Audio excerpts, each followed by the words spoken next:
Ich glaube, heute werde ich mal etwas tun, was ich überhaupt nicht kann. Und ich glaube, heute werde ich mal etwas benutzen, was ich total schrecklich finde.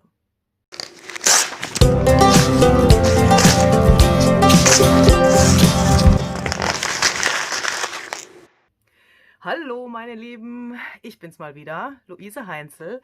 Herzlich willkommen zurück zum Junk Journal Tutorial Adventskalender. Ich kann nicht anders, ich muss immer diese Bewegung mit meinen Händen machen, damit ich mich einigermaßen unter Kontrolle habe. Heute werde ich mit euch zusammen das zweite Türchen öffnen. Und wie ich schon am Anfang des Videos gesagt habe, ich habe mir etwas überlegt, ich mir gedacht habe, das lese ich oftmals in den Kommentaren, die ihr schreibt, unter meinen Videos auf Instagram, auf Facebook und so weiter, heraus, dass ihr da schreibt, ja, was du da in deinen Tutorials machst, das kann ich ja gar nicht. Dann denke ich so, oh Gott, ja was? Wie soll ich das jetzt verstehen? Meinst du, du kannst das Tutorial nicht nachmachen, so wie ich es da gezeigt habe? Oder meinst du tatsächlich, du glaubst, dass du das nicht kannst, was ich da gemacht habe? Und ich möchte mit diesem Video versuchen, diesem Ganzen etwas entgegenzuwirken. Und ich möchte mit diesem Video versuchen, dass ihr mehr, wie soll ich sagen, das soll sich jetzt nicht so philosophisch anhören, aber mehr Bewusstsein dafür bekommt, dass ihr alles könnt. Also, wenn du denkst, oh, da habe ich irgendwo im Internet ein Foto gesehen von jemandem, der was ganz, ganz Tolles gemacht hat, dann denk bitte nicht, oh, das kann ich nicht, das kann ich nicht. Du kannst das. 100%ig kannst du das. Ich glaube, was nur viele Leute nicht bedenken ist, dass das, was du machst, nicht hinterher genau 1:1 genauso aussehen muss, wie das, was der da gemacht hat, den du da irgendwo gesehen hast, oder wie es auf dem Foto aussieht, was du gesehen hast. Bedenke bitte auch, dass ganz, ganz viele Fotos, die im Internet zu sehen sind, digital bearbeitet sind. Wenn du dir dieses Kamerabild hier anschaust, siehst du da eine Lampe, du siehst hier hinten Lampen, hier neben mir steht sogar auch eine Lampe. Seht ihr die? Wenn ich das nicht so aufbauen würde, würde mein Kamerabild möglicherweise nicht so aussehen. Ist die jetzt im Bild? Nein, ich hoffe nicht. Ich hoffe, ich blende euch jetzt nicht irgendwie. Hinter diesen ganzen Dingen, die im Internet gezeigt werden und hinter diesen Dingen, die du jeden Tag irgendwo siehst, steckt manchmal so viel Technik und so viel Schnick, Klimbim, dass es für dich so aussieht, möglicherweise, als könntest du das niemals so schaffen. Und eins sei gesagt, ich denke mir das tatsächlich auch. Wenn ich das Licht ausschalte, schaue ich jetzt trotzdem nicht aus wie eine Semmel. Hoffe ich mal. Ja, aber natürlich macht schönes Licht einen großen Unterschied. Ihr merkt vielleicht auch, dass in meinen Videos sich diese Sachen jedes Mal ein bisschen abändern, weil ich jedes Mal versuche, das Ganze zu verbessern. Ich probiere sehr viele Sachen aus. Ich versuche auch natürlich die Sachen, die ich irgendwo in Tutorials zeige, zu verbessern.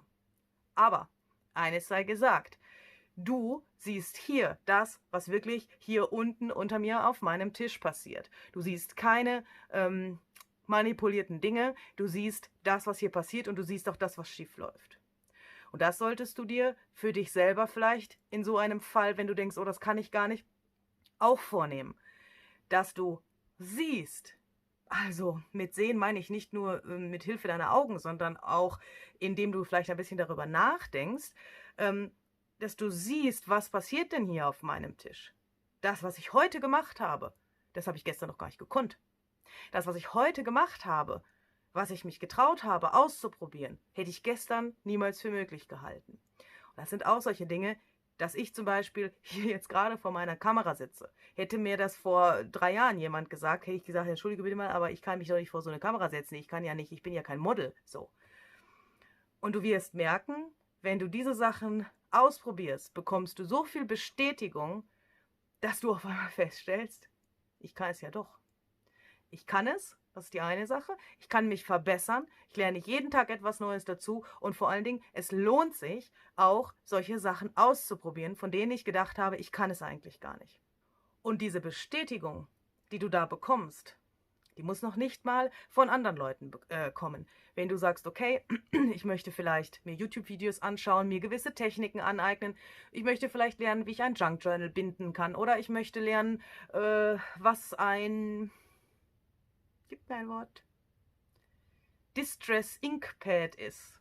Natürlich, dann kannst du dir ein Video anschauen und du hast das gelernt. Und du bekommst Bestätigung. Du musst noch nicht mal sagen, ich poste das irgendwo. Ich zeige das anderen Leuten. Ich renne zu meinem Nachbarn mit meinem Zettel und sage, guck mal, was ich hier Tolles gemacht habe. Das musst du nicht tun. Du kannst das natürlich selbstverständlich tun, aber das musst du gar nicht tun. Denn diese Bestätigung, die du bekommst, wenn du genau hinschaust, wirst du diese Bestätigung von dir selber bekommen. Und du wirst sehen, was ich gestern für unmöglich gehalten habe, das ist jetzt da plötzlich auf meinem Papier und ich bin zufrieden damit. Und das ist es, worum es geht. Du musst zufrieden damit sein. Wenn ich hier vor meinem Kamerabild sitze, muss ich zufrieden sein mit mir selber, mit dem Licht, was hier kommt, mit meiner Mütze auf dem Schädel, mit meiner Lichterkette da hinten im Hintergrund. Ich muss für mich zufrieden sein. Ob dir das gefällt, ist völlig wurscht. Das ist völlig wurscht. Und es muss mir wurscht sein. Wenn ich irgendwo was poste, muss es mir völlig egal sein, was du darüber denkst.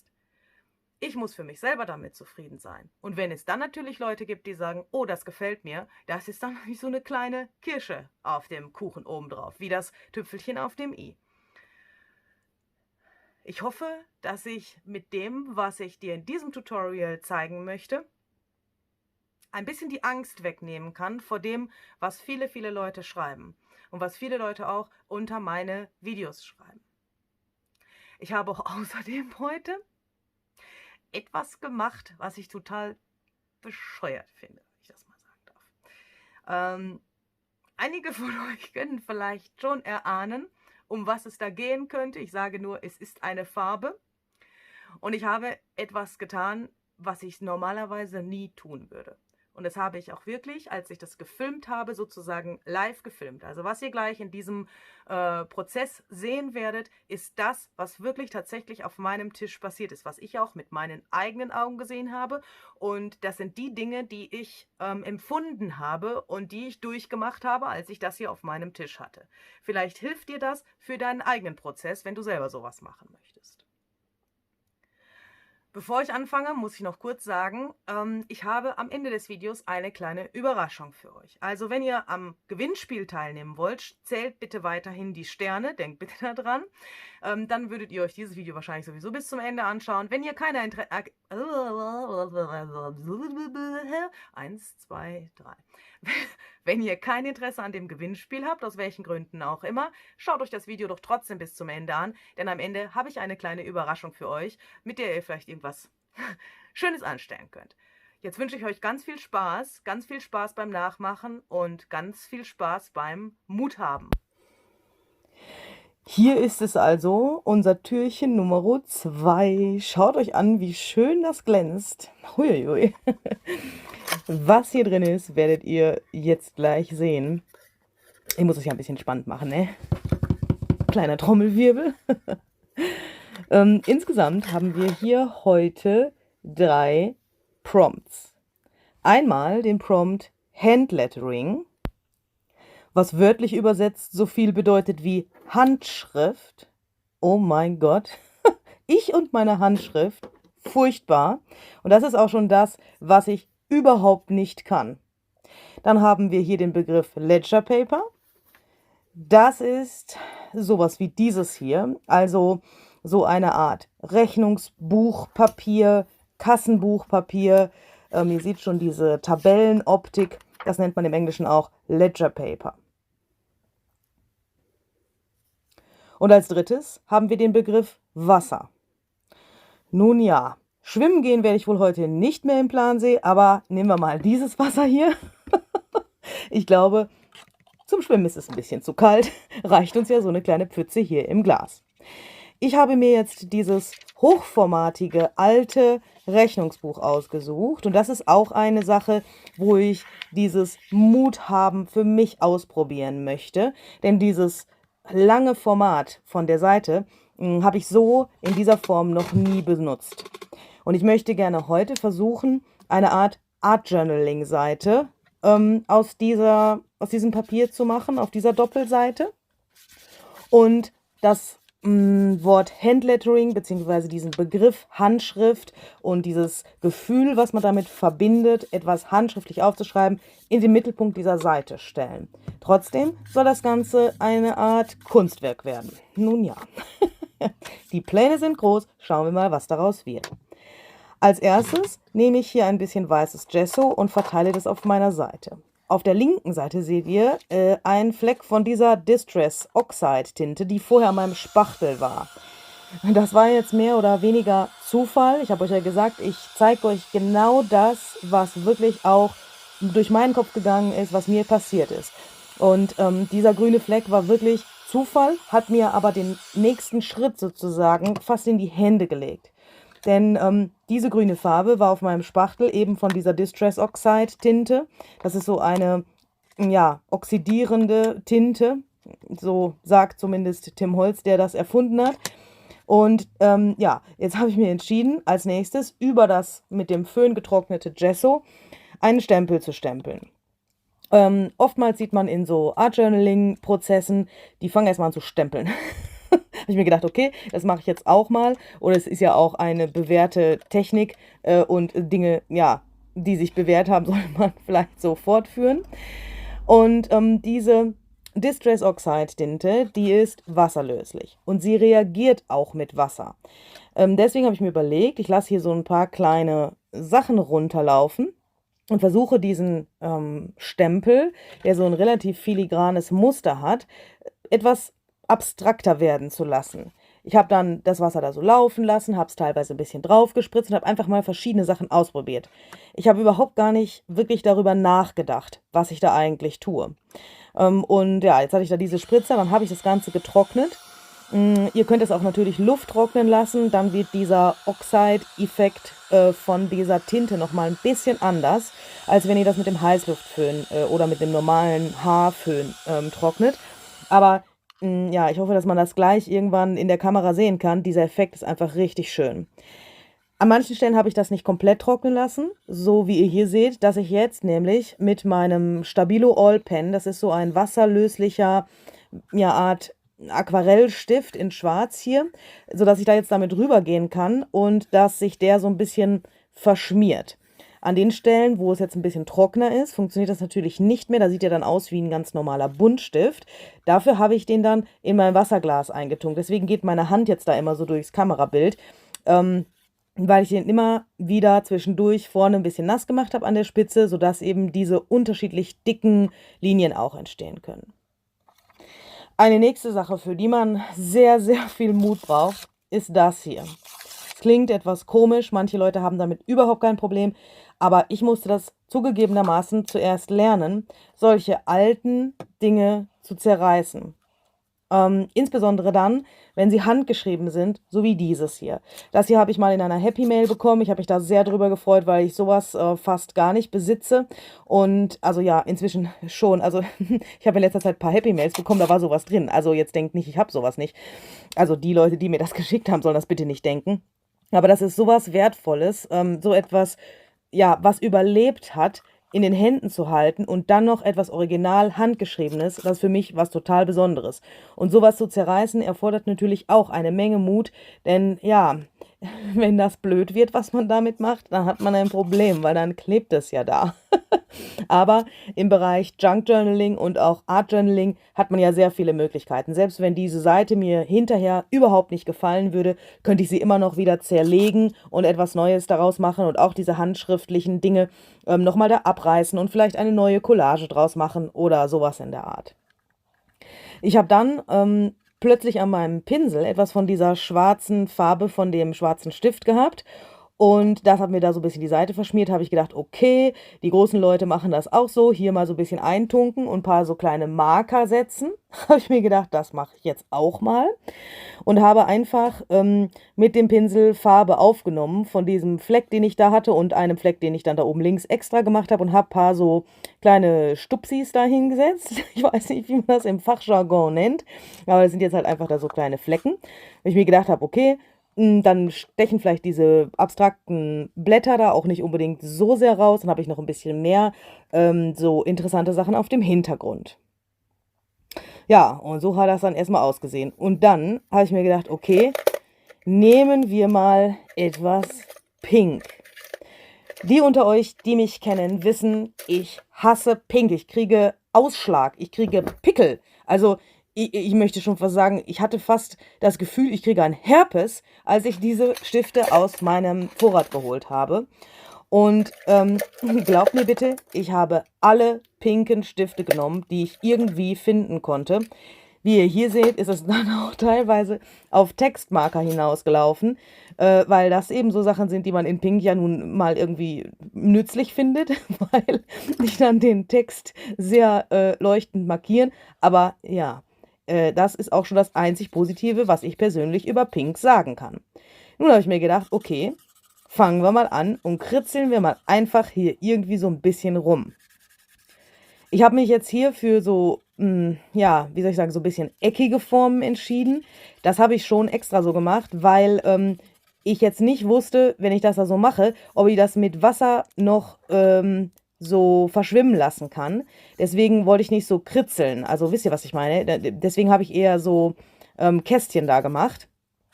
Jetzt auch nicht, wer weiß wie ordentlich, aber ich wollte es eben nicht, wie man zum Beispiel mit so einer Ölpastellkreide oder so machen würde, so rumkritzeln, weil ich nicht wusste, ob ich das dann später noch irgendwie so verschmiert kriege und ich wollte das nicht ganz so Kindergarten-kritzelmäßig aussehen lassen. Ja, dieser Stift hier, da steht sogar Handlettering drauf. Das ist so ein Handlettering-Brush, also so ein Pinselstift, mit dem man so eine Handschrift machen kann.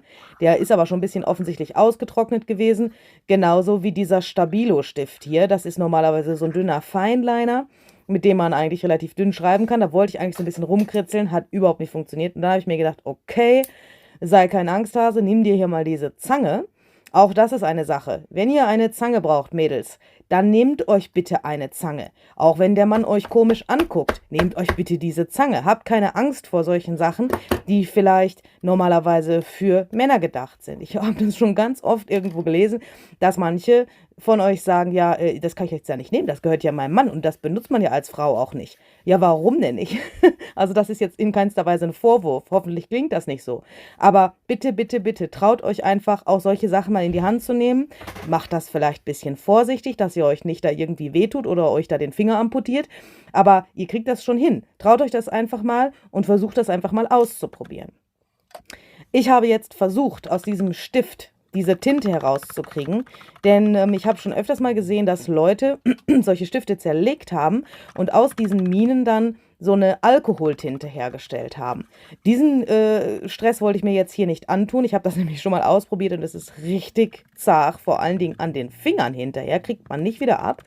Und deswegen habe ich mir gedacht, okay, irgendwie muss diese Tinte aus diesem Stift raus. Und dann bin ich angefangen und habe da wie so eine Irre auf meiner Seite rumgeklopft, bis ich diese Tinte auf dem Papier hatte. Und wie ihr seht, kommen da so richtig coole, unregelmäßige Punkte und so Flecken, wenn man etwas stärker drückt. Dann drückt sich das leider auch auf die andere Seite durch. Ja, das ist jetzt ein bisschen ungünstig, das hätte ich vielleicht vorher bedenken sollen. Aber man kann ja auf die nächste Seite, wenn man da noch was gestalten will, was nicht pink ist, vorher Gesso drauf tun oder eine Papierschnipsel drüber kleben, dann ist das wieder weg. Ja, also diese Tinte, die da aus diesem Stift rauskommt, aus diesem Stabilo-Stift, ist wirklich sehr, sehr intensiv. Und man muss ein bisschen aufpassen. Also ihr werdet das in den folgenden Videos auch noch sehen, dass Reste von dieser Tinte an meiner Hand waren. Also ich habe mich da ein bisschen angeschmiert und ihr werdet diese pinke Tinte noch ein paar Tage an meinen Händen sehen. Ich entschuldige mich jetzt schon mal dafür, aber wie ihr euch vorstellen könnt, ich habe diese Videos ja hintereinander aufgenommen und selbstverständlich habe ich mir die Hände gewaschen, aber es gibt so Dinge, die gehen einfach nicht mehr ab. Aber auch da sollte man vielleicht einfach sagen, okay, ich bin so eine Art Künstler. Ich mache das jetzt einfach mal, ja. Und wenn ich da Farbe in meinen Händen habe, dann sieht man wenigstens, dass ich was getan habe. Klingt jetzt vielleicht ein bisschen komisch, aber dann sieht der andere vielleicht, oh, die hat da irgendwas Interessantes gemacht. Die scheint wohl Spaß gehabt zu haben. Ja, allerdings. So, kommen wir nun zum Thema Handschrift und der Angst vor der eigenen Handschrift. Also ich muss ganz ehrlich sagen, wenn ich schon daran denke, dann wird mir schon ganz übel. Also ich schreibe sehr viel und an manchen Tagen habe ich auch das Gefühl, oh, das schaut aber irgendwie ganz schön aus. Aber ich habe auch Situationen, wo ich mir denke, komischerweise, wenn es drauf ankommt, dass etwas schön aussehen soll und ordentlich aussehen soll, gleichmäßig, dann kriege ich es nicht hin. Wenn ich einen Einkaufszettel dahin kritzle, dann schaut er auf einmal perfekt aus und meine Handschrift schaut für mich voll schön aus. Komisch. Das ist wirklich sehr komisch. Vielleicht geht euch das auch manchmal so. Wenn es so ist, schreibt mir doch mal einen Kommentar unter dieses Video und schreibt mir vor allen Dingen da mal hin, wie geht's euch mit Handschrift? Was ist das für euch für ein Empfinden? Denkt ihr, oh, meine Handschrift ist total schön, ich bin da voll stolz drauf? Schreibt mir mal dahin, was ihr darüber denkt. Das würde mich wirklich sehr interessieren. Auf Pinterest habe ich dann diesen Spruch gefunden. Ich will ihn jetzt noch nicht so ganz verraten, weil dann ist die Spannung so ein bisschen weg. Und da habe ich mir gedacht, der ist einfach perfekt. Also das war ganz komischer Zufall. Ich hatte eigentlich eher so ein paar Handlettering-Bilder gesucht, um mich so ein bisschen zu orientieren, was ja kein Schaden ist und das ist ja auch durchaus legitim, das zu machen. Und plötzlich kommt mir dieser Spruch entgegen. Man sollte öfter einmal einen Mutausbruch haben. Also, ihr wisst schon, von Wutausbruch zu Mutausbruch ist es nur ein Buchstabe Unterschied. Und diesen Spruch habe ich so cool gefunden, dass mir der schon fast diese Angst vor meiner eigenen Handschrift und dass das vielleicht komisch aussehen könnte, genommen hat. Und ja, so. Dieses Handlettering bedeutet ja, wenn ihr das bei Google oder irgendwo eintippt, bedeutet das ja auch, dass man die Buchstaben so ganz schön geschwungen schreibt und normalerweise auch spezielle Stifte dafür verwendet, die so eine Pinselspitze haben, wo ihr dann auch unterschiedliche Strichstärken erzeugen könnt durch unterschiedlichen Druck.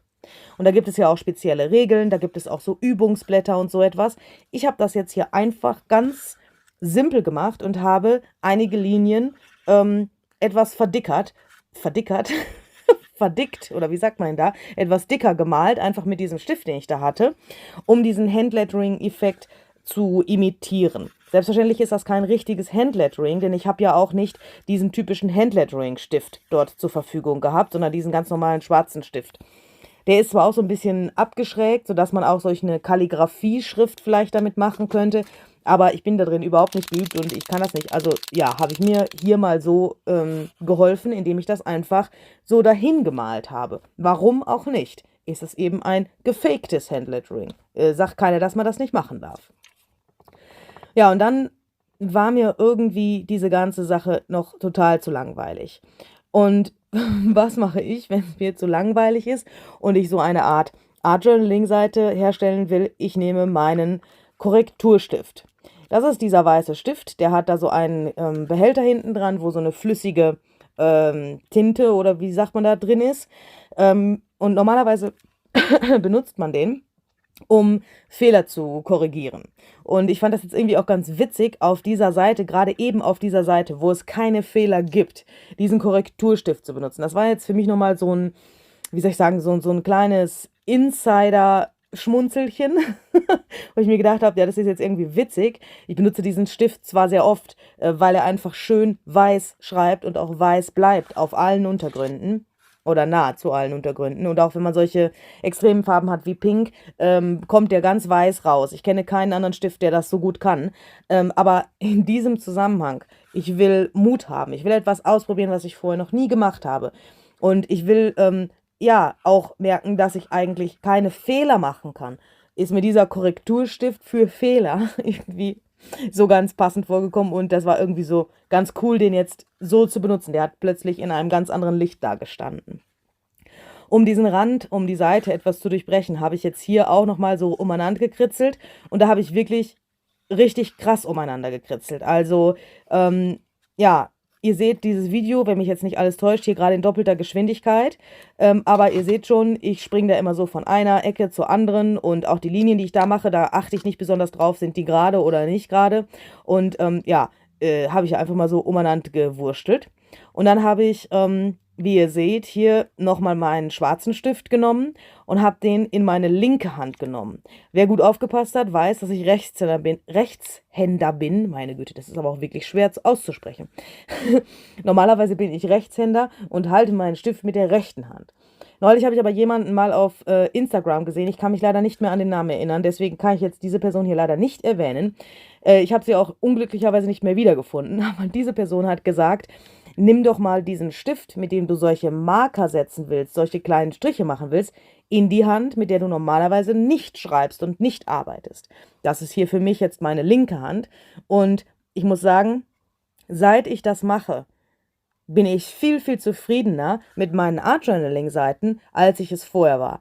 Diese Striche werden so ungleichmäßig und so abgerotzt, auf Deutsch gesagt, wie man das manchmal wirklich auf so richtig profimäßigen Seiten sieht und wo man sich denkt, ja bitte, wie macht der das denn oder die? Und dann nimmt man da seinen Stift in die normale Hand und versucht das und die Linien werden alle total gleichmäßig und das schaut überhaupt nicht so künstlerisch aus, wie das, was man manchmal so sieht und was man versucht vielleicht als Inspiration zu benutzen oder was man versucht zu imitieren.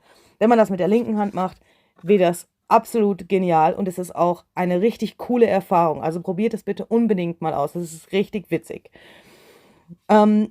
Ich wollte jetzt um diese Seite noch so ein bisschen so einen Rahmen schaffen. Ein bisschen mehr auch Dreidimensionalität. Die Ecken wollte ich jetzt so ein bisschen, ja, wie soll ich sagen, umranden. Also ich wollte sie nicht abgeranzt aussehen lassen, sondern ich wollte einfach nur so einen kleinen, dezenten, schwarzen Rand haben. Das habe ich jetzt mit dieser Marabu Art Crayon gemacht. Das ist so eine wasserlösliche Kreide. Das fühlt sich fast ein bisschen an wie so ein ganz weicher Wachsmalstift. Und den könnt ihr einfach da so auftragen. Ich lege mir da immer so ein Papier drunter, dass ich so halb über die Seite und halb über das Papier malen kann, dass ich mir eben auch nicht die darunterliegenden Seiten verschmiere und versaue. Und dann könnt ihr das mit dem Finger einfach so verstreichen. Und das ist natürlich auch nochmal so ein, wie soll ich sagen, so ein taktiles Erfahren dieser Seite, wenn man das mit dem Finger verstreicht. Kann man natürlich auch mit einem feuchten Tuch oder mit einem nassen Pinsel machen, das geht auch. Ich habe jetzt versucht, im letzten Schritt hier noch ein bisschen weißes Gesso aufzutragen. Ich bin mir nicht sicher, ob das eine gute Idee war oder ob ich vorher hätte aufhören sollen. Der schwarze Stift, da muss man ein bisschen aufpassen, der würde ja verschmieren, also der mit dem ich die Blätter gemacht habe. Aber so ein bisschen abgerotztes wollte ich dann irgendwie doch haben und mir war dieses Braun von dieser ursprünglichen Seite noch ein bisschen zu viel, also dieses Beige. Und da habe ich mir gedacht, vielleicht ergibt das auch noch mal ein bisschen mehr Struktur, ein bisschen mehr Tiefe für die Seite, wenn ich da oben noch mal ein bisschen Gesso drauf tue. Und dann habe ich da noch mal so rumgekratzt mit meinem Spachtel, sodass ich so kleine, feine Linien hatte. Die könnt ihr jetzt höchstwahrscheinlich unglücklicherweise in dem Kamerabild nicht sehen, aber die sind da, glaubt mir bitte. Ja, und nun stach mir dann ganz am Ende dieses Grün von dem Stempel, von dieser Distress Oxide Tinte, dieses Forest Moss, ist eigentlich meine absolute Lieblingsstempeltinte, aber das stach mir irgendwie so zu zart raus.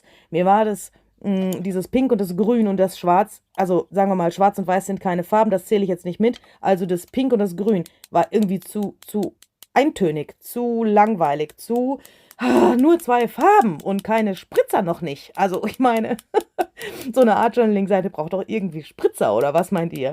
Also ja, für mich ist das immer so ein ganz schöner Abschluss, wenn ich da am Ende noch so ein bisschen umeinander spritzen kann, weil ja, das lässt die Seite plötzlich anfangen zu leben. Also diese kleinen Details, diese kleinen Spritzer, die auch total unkontrolliert dann dahin kommen, sind für mich irgendwie was ganz Besonderes. Ja, ich habe diese Seite für euch als kleines Freebie sozusagen. Ich habe diese Seite eingescannt, als sie fertig war. Und wenn du bis hierher geschaut hast, dann wirst du jetzt erfahren, dass du dir diese Seite runterladen kannst. Ich habe die auf meine Dropbox gepackt, sodass du dir die mit dem Link runterladen kannst. Dieser Link befindet sich unten in der Infobox, also klick mal bitte unten unter dem Video auf diese kleine Box. Da findest du den Link, kannst du dir das runterladen und für eigene Collagen oder andere Dinge benutzen. Ich wünsche dir viel Spaß damit. Hier habe ich wieder meinen Behälter. Im ersten Türchen haben wir erfahren, dass wir alle Schnipsel aufbewahren sollen und alle Reste, die wir haben. Das tue ich jetzt hier gerade und sammle die da mal ein. Ich habe jetzt noch so ein Stück von dieser handbeschriebenen Seite und hier dieses Papier, auf dem ich da diese schwarzen Linien gemacht habe, um die Seite zu schützen. Ihr wisst schon hier, so ein Schutzpapier. Das falte ich mir jetzt mal hier so ein bisschen durcheinander und schmeiße das hier rein. Dann habe ich nämlich hier jetzt auch noch diese grüne Farbe, diese grüne Acrylfarbe. Und da war auch noch so ein bisschen weißes Gesso. Das tue ich jetzt da mal auf dieses Papier streichen, weil da stand ja, wir brauchen alle Reste. Das heißt also, nehmt euch ruhig auch wenn ihr das nachmachen wollt und das auch so machen wollt, die Reste von eurer Farbe und streicht die erstmal wild irgendwo hin. Keine Panik, ihr könnt dabei nichts falsch machen. Macht das einfach, wie ihr denkt. Auch wenn ihr jetzt vielleicht noch nicht erahnen könnt, was daraus wird. Manche sind vielleicht ganz schlau und haben die Prompts schon gelesen. Dann könnt ihr erahnen, was daraus wird. Aber selbst wenn ihr das nicht wisst oder nicht wissen wollt und euch überraschen lassen wollt, macht das einfach ganz intuitiv. Ich wünsche euch ganz, ganz viel Spaß und ganz viel Intuition vor allen Dingen bei eurem eigenen Mutausbruch. Ich hoffe, ihr macht das hier nach auf eure ganz, ganz eigene Art und Weise. Wenn ihr eure Ergebnisse fotografieren und teilen wollt, dann könnt ihr dafür den Hashtag benutzen, den ihr unten rechts im Bild seht. Wenn ihr das auf Instagram schreibt, dann kann ich das auch sehen. Und wenn ihr mich dort vielleicht markieren wollt, könnt ihr schreiben @LuiseHeinzel. Diese Informationen befinden sich auch alle unten in der Infobox unter dem Video. Dann kann ich eure Beiträge leichter finden. Ich würde mich sehr freuen, wenn ich etwas sehen würde und wenn ich die Chance hätte, mir das anzuschauen und einen Kommentar darunter zu schreiben. Ich wünsche euch ganz, ganz, ganz viel Spaß beim Nachmachen. Ich hoffe, wir sehen uns morgen, wenn wir das dritte Türchen aufmachen.